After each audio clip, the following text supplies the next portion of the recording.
Here it is, guys, 2024 Chevrolet EV. This is the RST package, which is the highest trim level that you can get for this model year. I normally don't get excited about the electric vehicles, but this big boy has a lot of good stuff going for it. So today, thanks to Gettle Chevrolet in Punta Gorda, Florida, I'm going to take you on a complete tour of this vehicle. We're going to explore it from the exterior, interior technology, and of course, the test drive. So if you like watching videos like this, don't forget to check out the rest of my channel, hit that like and subscribe button. And now let's get back to this.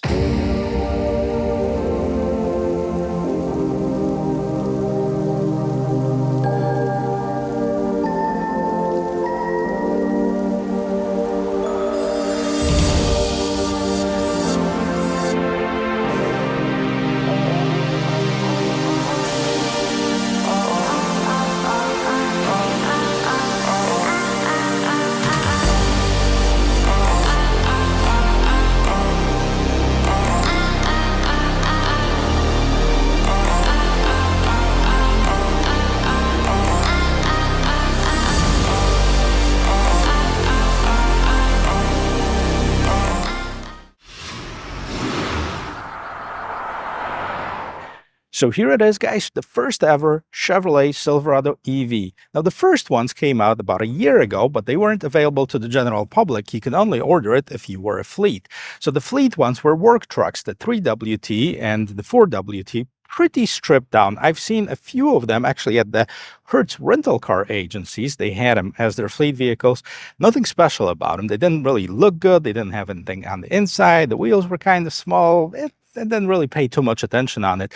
Now, when this one came out, I saw it at Chicago Auto Show as a prototype. I go like, wow, if that's what it's going to be, that's going to be really cool. And here it is. Just started hitting dealerships about a week ago or so. Let's start with the design of this vehicle. First of all, it looks different than the regular Chevrolet Silverado. It has a shorter hood. There's no need for the hood to be bigger for the engine compartment because there's no engine. It's actually powered up by the two electric motors. Total horsepower output is 754 horsepower. It also has the largest, or one of the largest in its class, battery pack.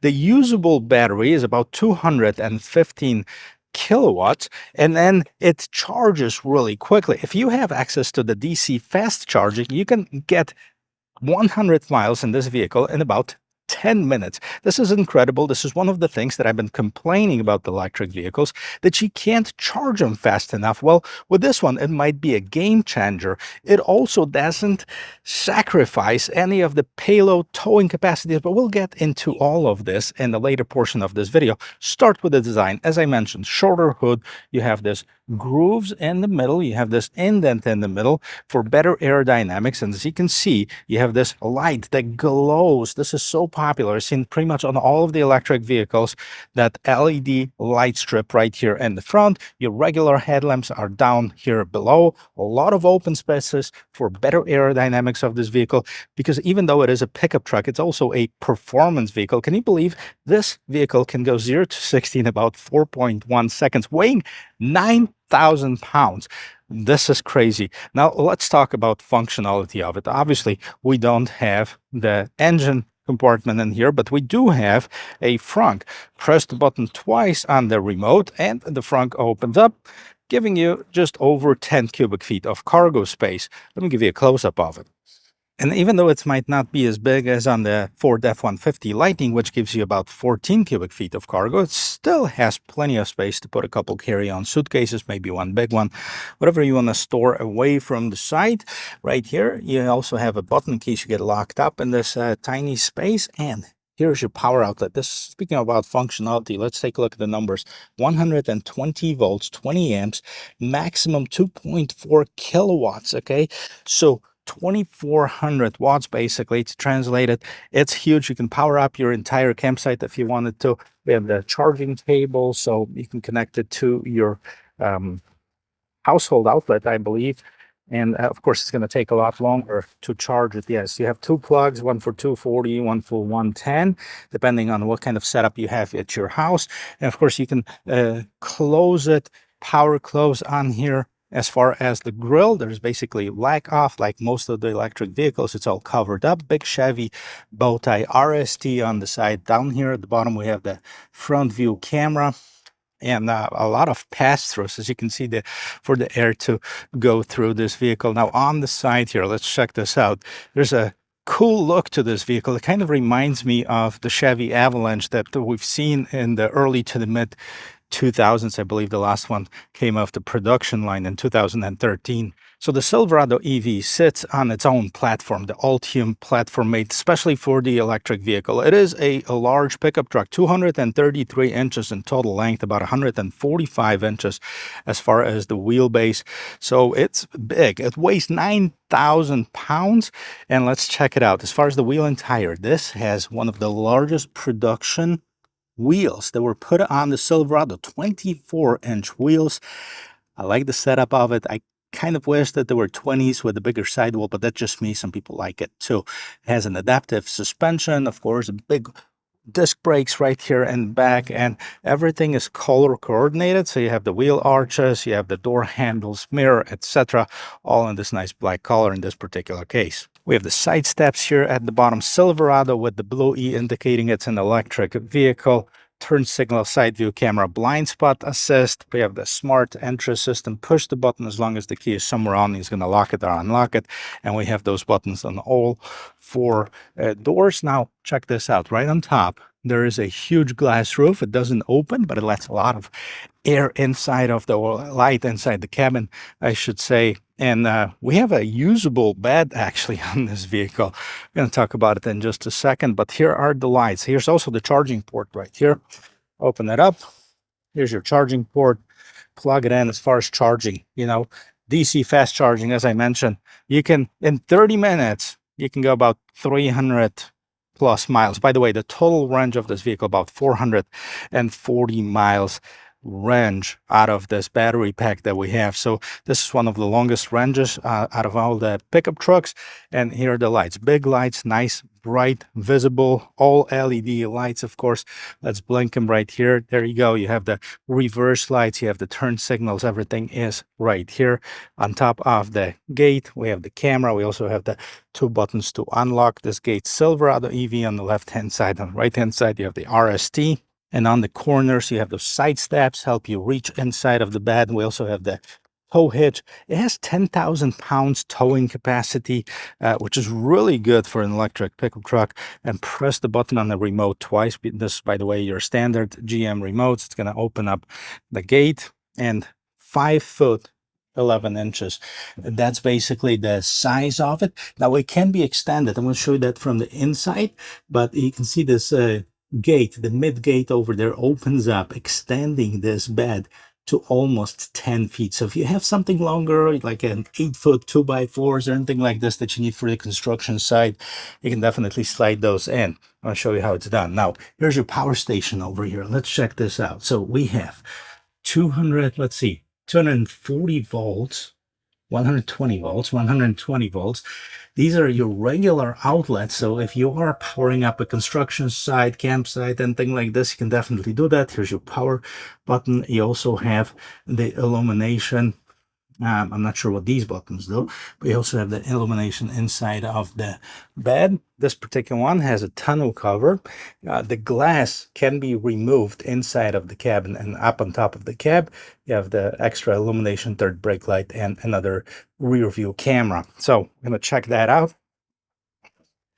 Scrolling down here, you have the hookup for your trailer, both for the cameras and for the electricity. Let's see if we have the spare tire underneath here, and I don't see it. Well, I wish that it had the spare tire. How would you fit the 24-inch wheel inside of this? This would be crazy. Let's take a look what's going on the interior. And here is what it is. You push this button over here to unlock it. I already have it unlocked. Starting with this rear door panel right here, we have some soft materials. This is basically this inlay over here and the armrest, both stereo, motor storage down here at the bottom. Now this is still hard plastic. One thing that I would like to change on this vehicle is to give it this less plasticky feeling of it. Let's check a couple things out. First of all, the roominess. Look at this, guys. I mean, you can have a party back here, like almost literally. There's tons of space for even the tallest adults you can fit in here. Here's that roof that I was showing you from the outside, allowing you to have a lot more airy feeling inside of this cabin in the middle This opens up, of course, nothing too crazy about it. It's got some cup holders in here, and we can open up the seats. Now, here's how we do it. Open up the seats. Now, here at the bottom, there's another loop. You pull on it, and let me see if I can do it with one hand. Yeah. Okay, we can fold these down. Make sure your headrests are folded. Again, this lays down, right? And now we can open up this pass-through. I think there's a button here somewhere. Here it is. Okay. Open this up, and here, this is how much this bed get extended. Let me show you this from the other side.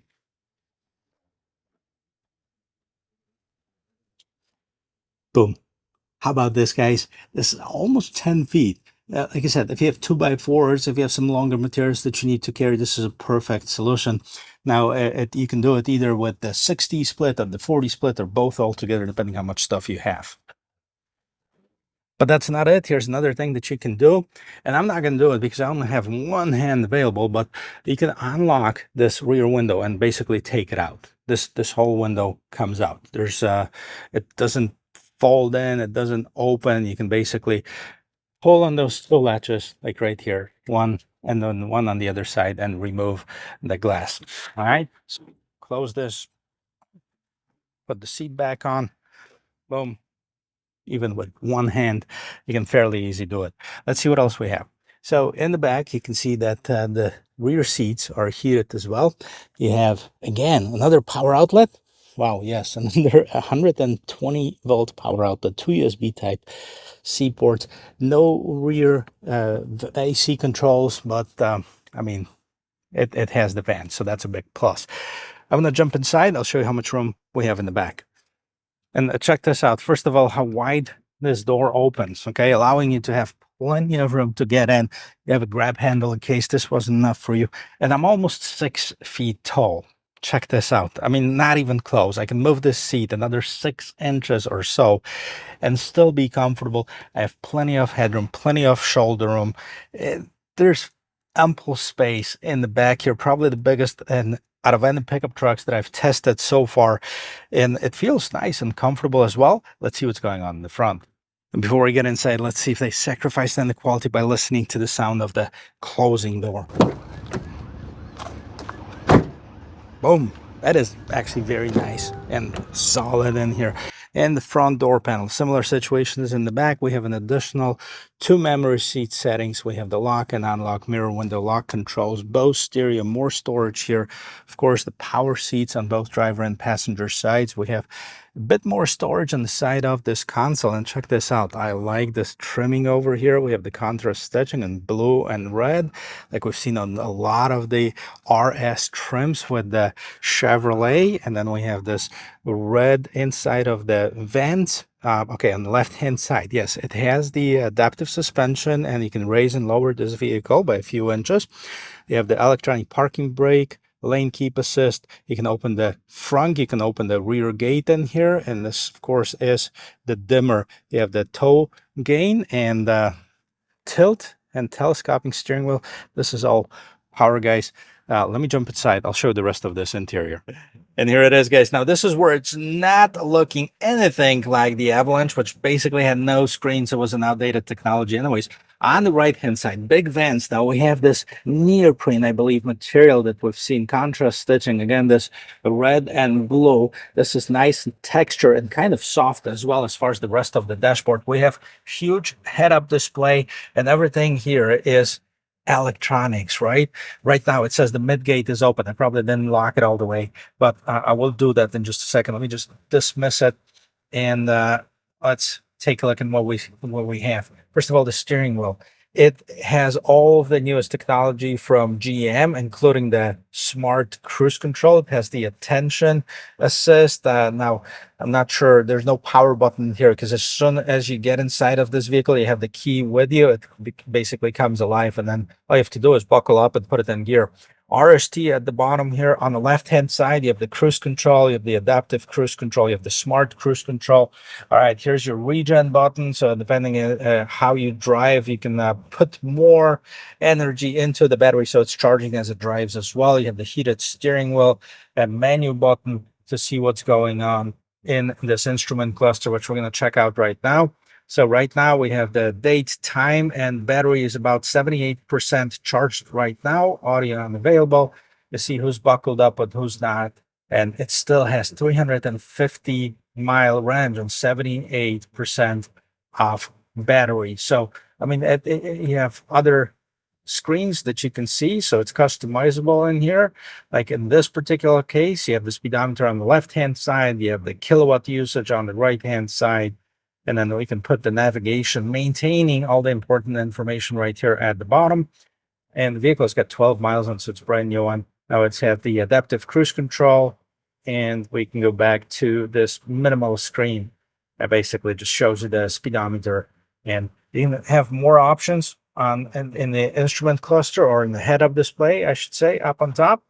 And let's see, what else is here? On the side here, 17 inches of screen. Okay, we've seen it on some of the other GM product. This looks really good. I'm getting used to it. I'm even getting used to the silly positioning of the lights. So now that I get in there, I know where it's turning on. Here are the lights, and here's some settings, some main settings for the vehicle, such as, you know, you can turn off the vehicle. You have the, this is your cruise control. So no, this is your vehicle timer. So the vehicle will remain on for 60 minutes and then it will turn off. And here's your other settings for your vehicle. Of course, you have that head-up display, so you can adjust, hit OK here, brightness, height, rotation, etc. You can turn it on, turn it off, depending on what you want. And go back to more settings here. So you have the dome light, power window lockout, camera. You know, check this out because that's important on this vehicle. Oh, wow. Okay. Kind of wish that it would take up the entire space that we have here, but it is decent quality. So this is the standard camera. I'm gonna go back here. Overhead camera, side view camera. Now, I wonder if this overhead camera is going to have this feature that's going to allow you to see what's underneath this vehicle. Doesn't seem like it, but it might have this in settings, top-down vehicle trailering. Maybe not. Maybe not this one. Okay, we also have the bed camera. Right now, you can see the tonneau cover, but if you had some stuff inside of it, that's what you'll be able to see in here as well. Put it in park so we don't roll. Go back to the main settings. Traction control, auto high beams, auto park assist, power base, rear steering. Yeah, about 7.5 degrees of rear wheel steering on this vehicle. So that should make it for nice and tight cornering here. Heated and ventilated seats. And you have a bunch of shortcuts for the rest of your climate control. Of course, dual zone climate control. That's your instrument cluster. It is Google based. Let's see what else we have. Well, we have another one pedal driving on the power base. Let's see what this is. This allows you to share the battery's energy while your vehicle is off. Power base will stay on for the selected time until your range reserve is met. Okay, so up until you get to 20%, you can use the power base, which is all the outlets in here. And here's the power button. I just turn this on or off completely. Is that what's going on here? Ah, here it is. It's on right now. All right, we're going to stay in the demo mode. So this is your main screen. As you can see, this is your Google-based infotainment system. You have your Google Assistants. You can access your Play Store. Here's your charging. Right now, it's probably set up to, oh, good, 80%. So good. So it's set up to 80% of charging. A couple of tips on that. Most of the people say, why not 100%? Well, first of all, it's a lot longer to charge it to 100%. And, you know, it takes as long to charge from 80 to 100% as it is basically from 10 to 80% or maybe even longer. The second thing is this vehicle is equipped with the regenerative braking, which puts the power back into the battery. If you put it at 100%, there's no place for this energy to go. You can charge now, charge later, schedule it. I have the home screen again. We have the Alexa trailering here. Let's see what we have.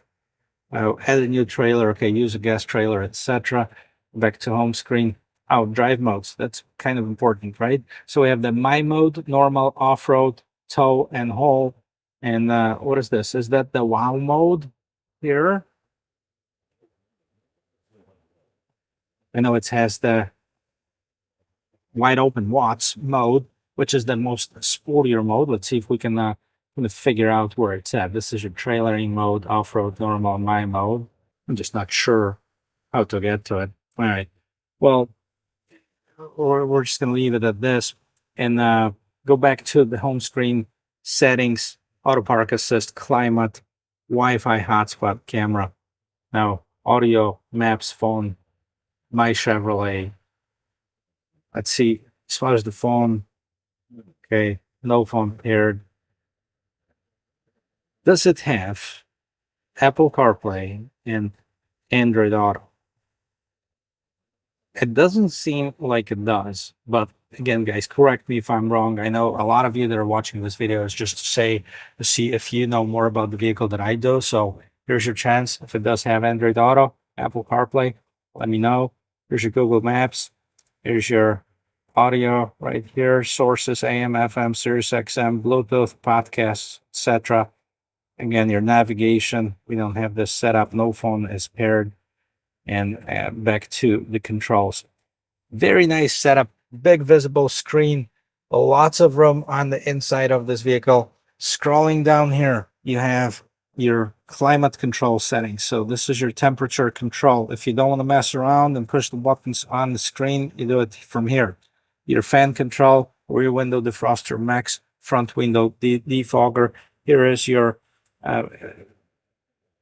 wireless charging, 2 USB Type-C ports, 2 big cup holders, another storage place. Here's a Silverado. Look at this, guys. This is the first edition. Can you see it?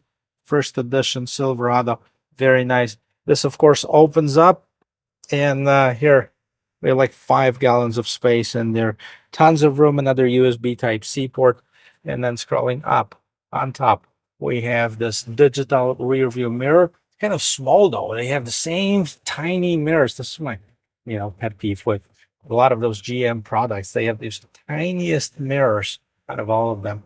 Now we have the SOS button, OnStar button, lights, and then illuminated mirrors here. And of course, the sunroof or the roof doesn't open at all. But look at this. It allows you to get all of this light inside of this vehicle. It is dim. Okay. I don't know if I would like to have a cover on it. Probably not. It looks good the way it is. It looks absolutely amazing. Let's see how it drives. So before we take it for a spin, you're probably wondering how much is this vehicle? And I got to tell you, well, first of all, are you sitting down? Because it's not cheap.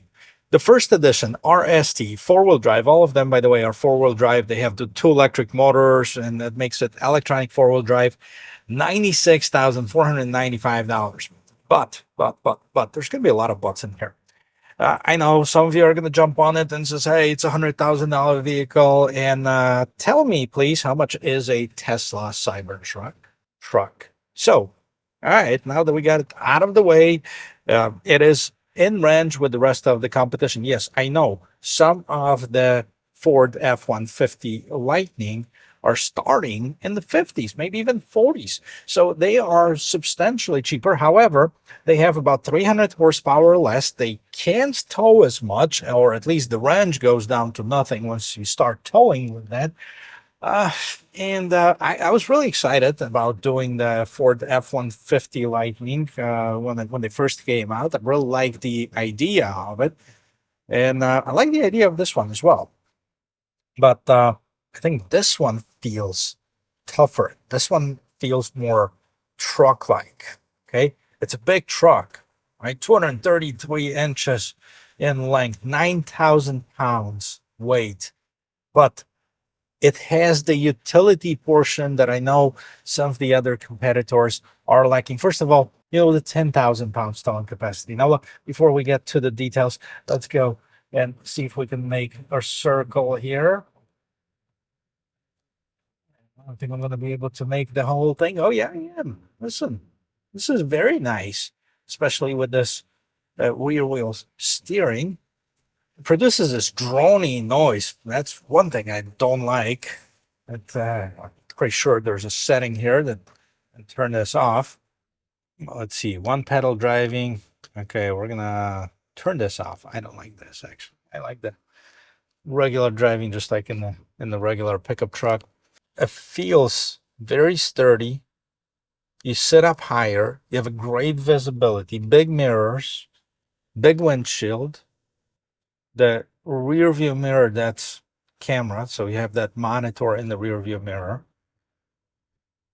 Handles bumps quite nicely. I'm in the normal mode. Let's get on this gravel lot here. It's nowhere near to an off-road vehicle. No, nor this is an off-road vehicle. This is more of a utility vehicle than an off-road vehicle. I think Hummer EV is the one that's going to be the more off-roady one, which, by the way, I think it shares the same Ultium platform, the same powertrain from the Hummer EV. So I guess it depends on what you're looking for this vehicle. For like if you will never put anything in your bed, or maybe just a bike or something, the Hummer EV starts at about the same price. So if that's your thing, that might be a consideration for you. But this definitely feels capable even here off the road. So I'm gonna take it on the road really quick. Now I haven't driven this vehicle, so this is the first time I'm doing this. This is so new, and I know they have a couple of people that are coming in to look at it. So unfortunately, I didn't have my time normally that I do, that I test drive this vehicle before I start talking about it. But then again, you're gonna see my impressions as they develop with this test drive here. So I kind of know what to expect because I've driven the Hummer EVs, because I want to check out the acceleration of it.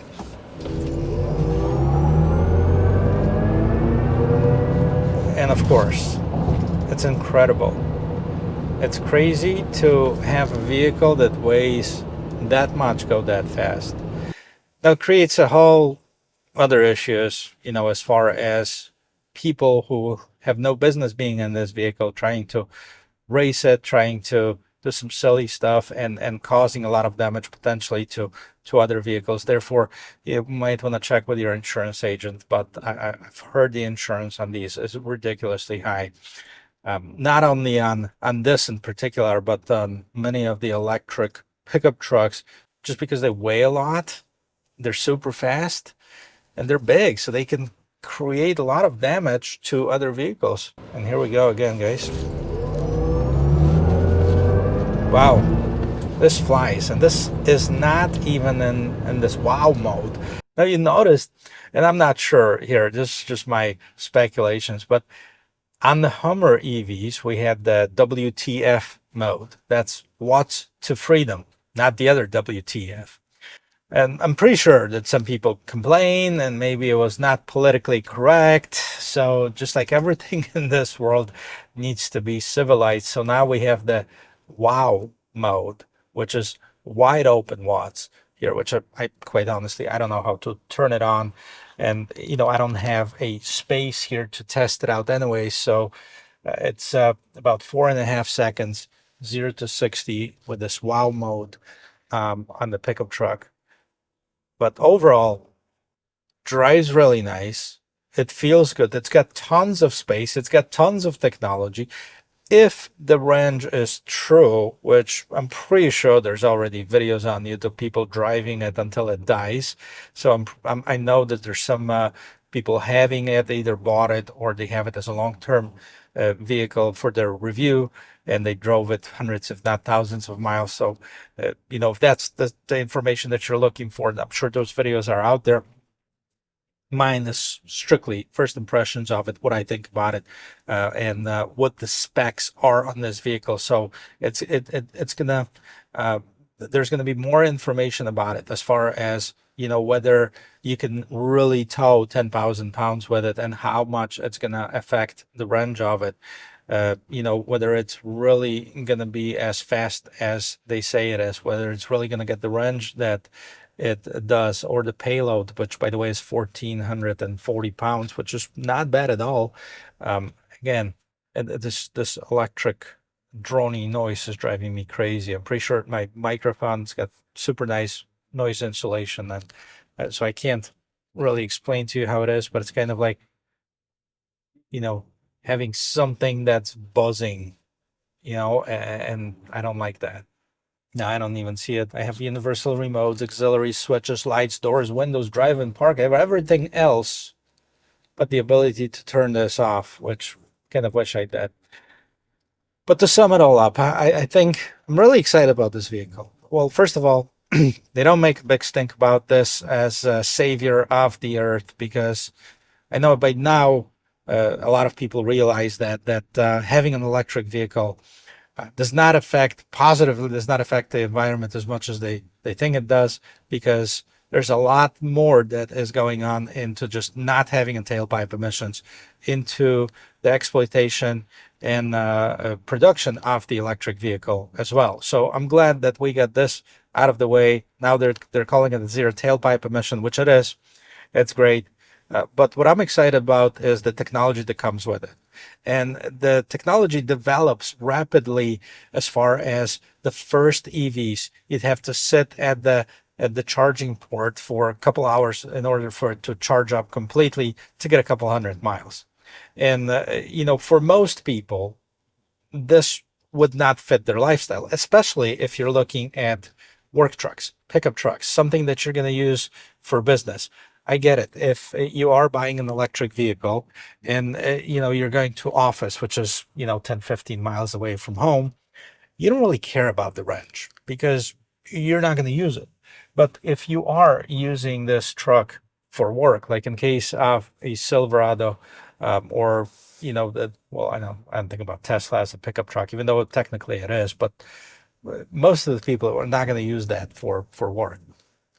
But in this case, if you can tow with it, if you can charge it quickly, you can almost say that, hey, if I can get 440, well, hell, I can get 400 miles on this vehicle and tow a camper, I can really go on the road trip. And if I do stop and the infrastructure develops to have more of those DC fast chargers, and if I can charge it up, from 100 miles in 10 minutes, that means, I'll take a bathroom break, and then 40 minutes I can go for another 400 miles, which, it's another 5 hours. You're probably going to have another bathroom break at that time again. At least I would.